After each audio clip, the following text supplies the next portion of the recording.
Pedro Lopez, aka the Monster of the Andes, was born on the 8th of October 1948. Born from an adulterous affair, his father died before he was born, and his mother was a prostitute. He was one of 13 children. Lopez had a tough childhood. He was kicked out onto the streets of Bogota at 8, and then sexually assaulted by a man who offered him a bed. Between the ages of 18 and 21, Lopez was incarcerated for stealing a car. He was raped by 2 male inmates. During his time, Lopez took revenge by stabbing them both to death.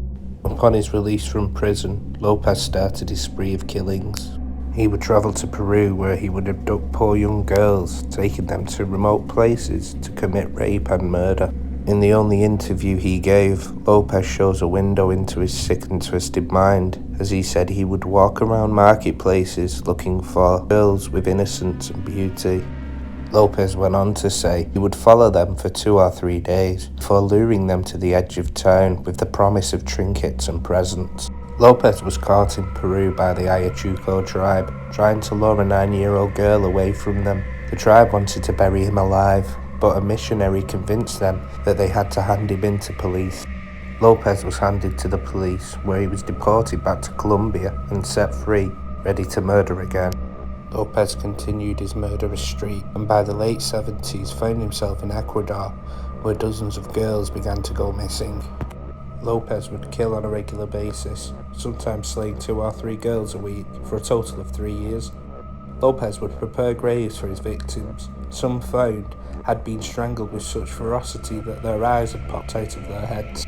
Lopez was eventually captured and arrested in 1980. He was caught trying to take a girl away from her mother. When the Ecuadorian police arrested Lopez, they had no previous charges for him, so they placed an undercover detective posing as a fellow rapist in his cell. Lopez opened up to the detective and told him about murder after murder in Ecuador, Colombia, and Peru. Lopez then took the police to the graves of 53 of his victims. 2 months later, Lopez pleaded guilty to 110 counts of murder.